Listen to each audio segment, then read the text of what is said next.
Okay, so in this match, once again going against bots, just for some practice. I want to have a little chat though about the community itself. Now, if you see me in your lobby as Survivor, and for instance, if you say something in chat, I usually won't respond. I've pretty much, closed the chat boxes for I'm really tired of the just in general toxicity in this community. I've played many games over the years, and a lot of them in general have toxic communities associated with them. I think gamers are a very nasty and toxic bunch for the most part. Not all, but a lot are. That being said, I think this community, the Dead by Daylight community, is probably the most toxic I have ever encountered. And it's really sad because, sometimes I'll enjoy interacting with people in the game or whatever, but a lot of times there are just too many, far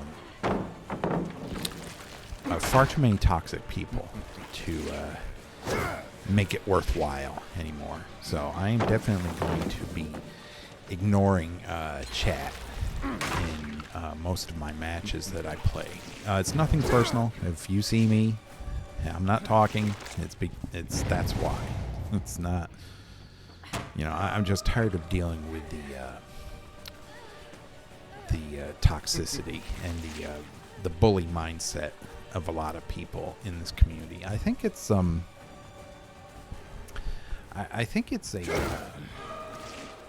I don't know, maybe they were bullied when they were younger and now they feel the need to do the same. It's just a very nasty community.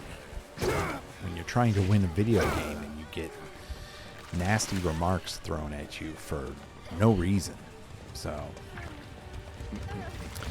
just a little chat about the goings on in this community that have really caused me to sour on interaction in general in Dead by Daylight.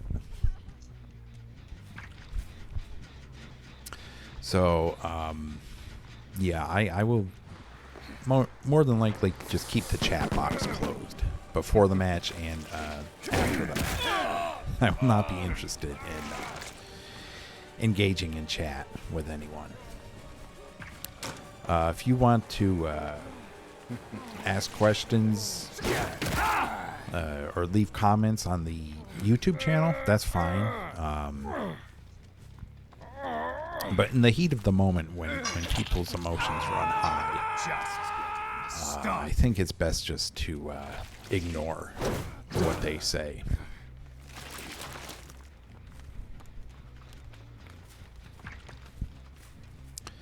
So, as I said in my previous Wesker video, when I played against bots, I do this to practice. I want to get better at his special attacks, and I also do this because you can't hide forever. That's interesting. I don't know if I've ever seen a bot jump in the locker before.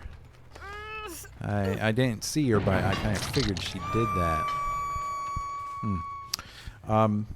Yeah, sometimes killer itself will be just too stressful.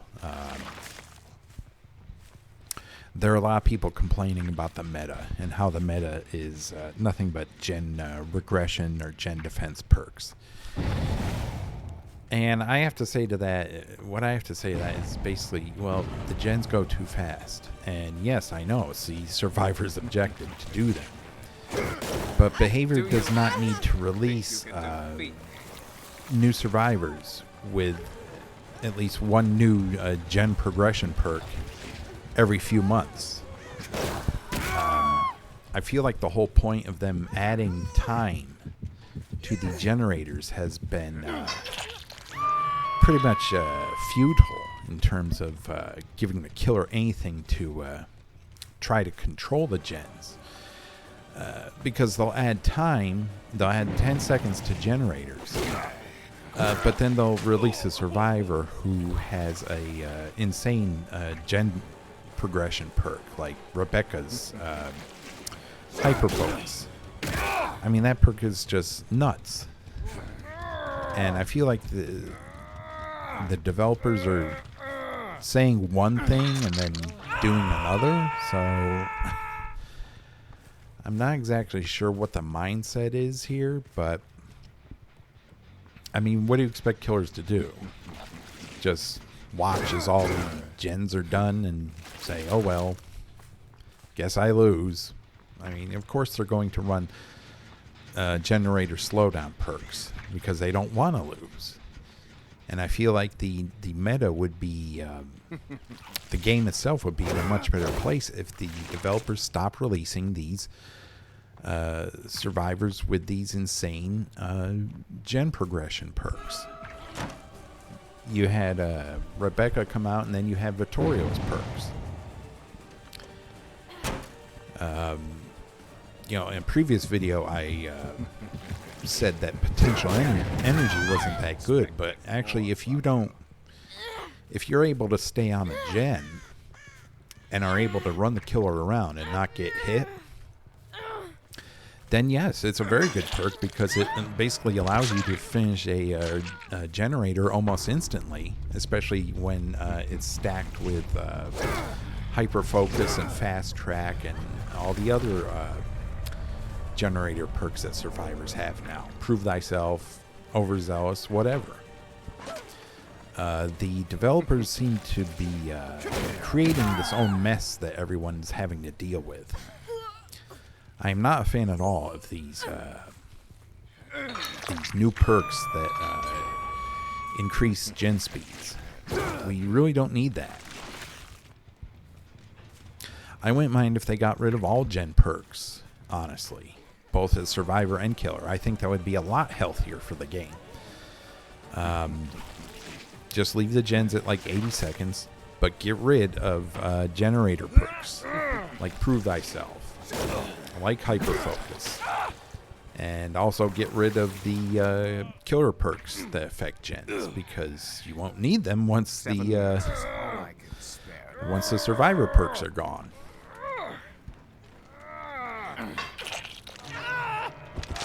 I really don't know what these developers are doing, why they're doing this. I see video after video on YouTube of people complaining of how boring the meta is, and it's not anything to do with the players. It's on the developers. They need to be a little smarter when it comes to designing perks. Otherwise, this meta is not going anywhere.